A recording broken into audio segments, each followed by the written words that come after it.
बिस्मिल्लाहिर्रहमानिर्रहीम। अस्सलाम वालेकुम। आप देख रहे हैं मुझे मेरे यूट्यूब चैनल पर और मैं मुज़म्मिल अवान और chief justice of Pakistan justice Yahya Afridi से IMF के वफ्द की मुलाकात हुई। लेकिन इस मुलाकात को ना कुछ पाकिस्तान के डॉलर खोर जो हैं उन्होंने अपने यूट्यूब चैनल्स पे लिखा हो देखो चीफ जस्टिस भी थल्ले लग गया।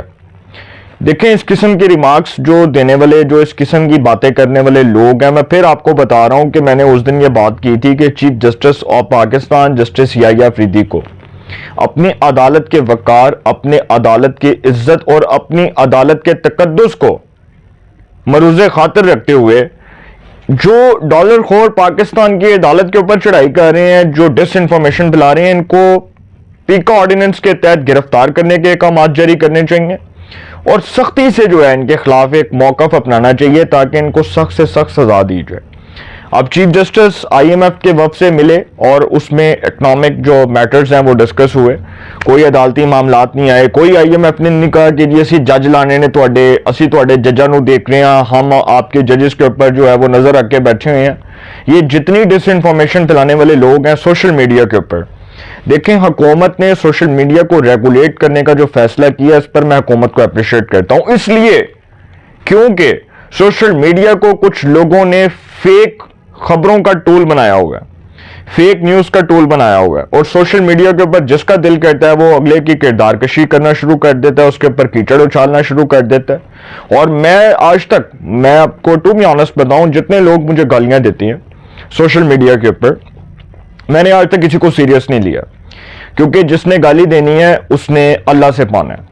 अल्लाह ताला नियतों के हाल जानता है, रब ताला की ज़ात जानती है कि मैं खुलूस नीयत से काम कर रहा हूँ। और जो लोग इल्ज़ाम लगाते हैं सर वो लगाएं, मैं उनको कुछ नहीं कहूँगा। मैं सिर्फ इतना कहूँगा कि अल्लाह करीम उनको हिदायत अता फरमाए।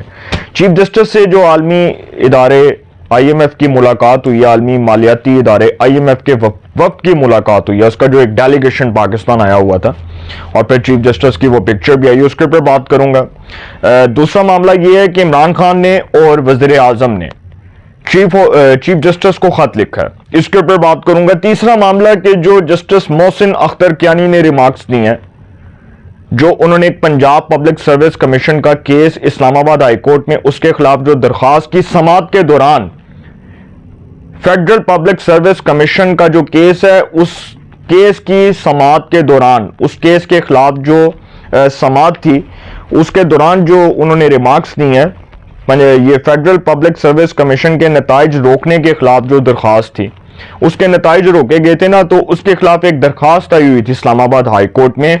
तो उस दौरान जस्टिस मोहसिन अख्तर कियानी ने कहा कि जी अदलिया, पार्लियामेंट और इंतजामिया सब सतून जो है वो गिर चुके हैं। और उनके इन रिमार्क्स के ऊपर स्पीकर कौमी असम्बली सरदार अयाज सादिक ने कौमी असम्बली में, जब वो स्पीकर के तौर पर इजलास हेड कर रहे थे कौमी असम्बली का, नेशनल असम्बली का, तो उन्होंने कहा कि एक जज साहब ने पार्लियामेंट से मुतल्लिक रिमार्क्स दिए हैं, बड़े अफसोसनाक हैं। और वो जज साहब ने पार्लियामेंट की इज्जत और पार्लियामेंट के वकार को मजरूह किया। उन्होंने नाम नहीं लिया, लेकिन उन्होंने उन जज साहब को पॉइंट आउट किया। उन्होंने कहा कि एक ऑनरेबल जज, एक मोअज़्ज़ज़ जज किस तरह पार्लियामेंट की इज्जत और वकार के ऊपर बात कर सकते हैं, किस तरह वो पार्लियामेंट की इज्जत मजरूह कर सकते हैं। उन्होंने कहा कि एक जज साहब ये कह रहे हैं कि जी पाकिस्तान में तमाम सतून गिर चुके हैं। उन्होंने कहा कि आज भी पार्लियामेंट खड़ी है, हम पार्लियामेंट की बेतौकीरी, उसकी जो है वो बेइज्जती और उसके बारे में जो इस किस्म के अल्फाज हैं उसको हरगिज़ बर्दाश्त नहीं करेंगे। स्पीकर ने कहा कि पार्लियामेंट की तौहीन किसी सूरत जो है वो बर्दाश्त नहीं की जाएगी, किसी को पार्लियामेंट की इज्जत मजरूह करने का हक हासिल नहीं है। उन्होंने कहा कि ये जज साहब के जो रिमार्क्स हैं ये ना सिर्फ पार्लियामेंट पर हमला है बल्कि पार्लियामेंट की बेतौकीरी है। फिर उन्होंने कहा कि पार्लियामेंट के तकद्दुस पर कोई समझौता नहीं किया जाएगा।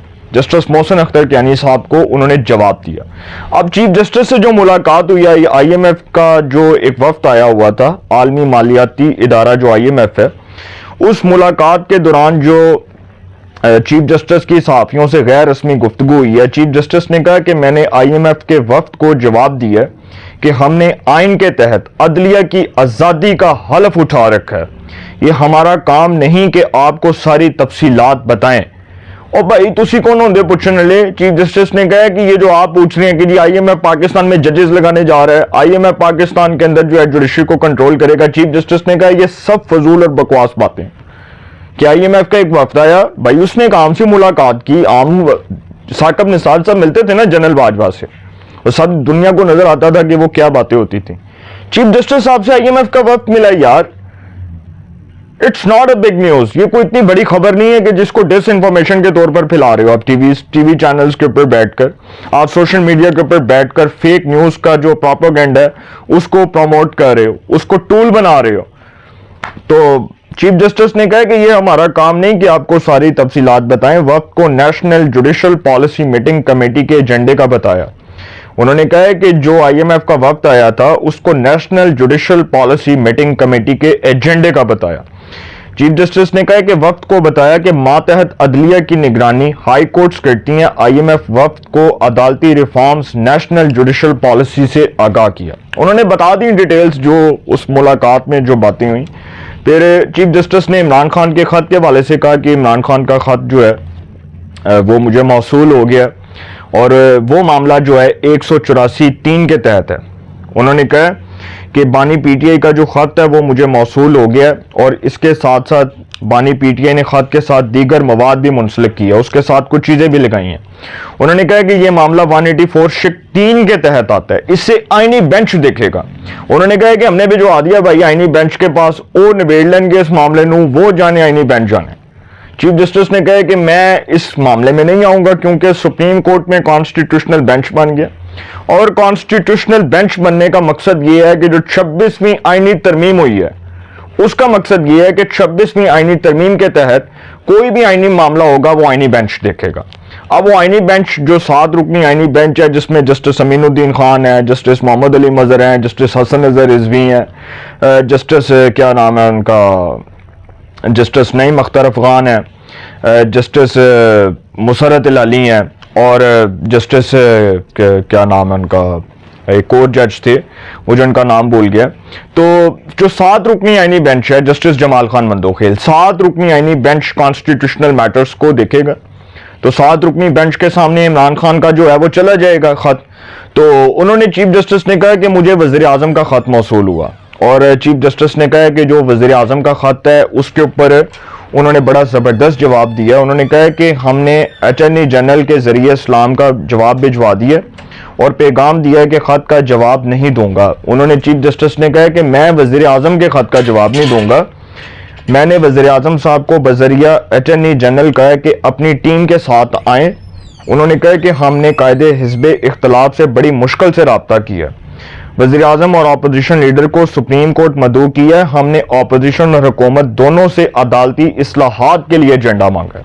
وہ کہہ رہے ہیں اپوزیشن اور حکومت بیٹھ کر عدالتی اصلاحات کے لیے ہمیں ایجنڈا بتائے. وزیر اعظم کو بھی دعوت دیتے ہیں, مذاکرات کہہ رہا ہوں, وزیر اعظم کو بھی دعوت دیتے ہیں, لیڈر آف دی اپوزیشن کو بھی دعوت دیتے ہیں کہ عدالتی اصلاحات, عدالتی ریفارمز کے لیے ہمارے ساتھ بیٹھیں اور ہمیں بیٹھ کر اپنا بتائیں آپ کا کیا ایجنڈا ہے, آپ کے کیا پوائنٹس ہیں, آپ کا کیا نیریٹو ہے. چیف جسٹس نے بڑا کلیئر کٹ بات کر دی ہے. تو سر وزیر اعظم کا جو خط ہے اس کے اوپر تو چیف جسٹس نے رسپونڈ کر دیا. عمران خان کے خط کے حوالے سے انہوں نے کہا کیا معاملہ آئینی بینچ دیکھے گا, یہ 184 کی جو شک 3 ہے اس کے تحت آتا ہے, تو یہ معاملہ آئینی بینچ کے سامنے جائے گا. یہ معاملات کانسٹیٹیوشنل میٹرز ہیں, کانسٹیٹیوشنل میٹرز کانسٹیٹیوشنل بینچ دیکھے گا. ٹھیک ہے. IMF کے ساتھ جو ملاقات تھی اس کے اوپر چیف جسٹس نے کہہ دیا. اسپیکر نے اسلام آباد ہائی کورٹ کے جج کو جواب دے دیا ہے کہ پارلیمنٹ کی عزت اور پارلیمنٹ کا وقار مجروح نہیں ہونے دیں گے, اور کسی کو یہ رائٹ نہیں ہے کہ وہ پارلیمنٹ کی عزت اور اس کے تقدس کو مجروح کرے. اپنی رائے کا کمنٹس میں ضرور اظہار کیجئے گا. انشاءاللہ ایک نئے سیگمنٹ کے ساتھ پہ ملاقات ہوگی. اپنا بہت خیال رکھیے گا. اللہ نگہبان.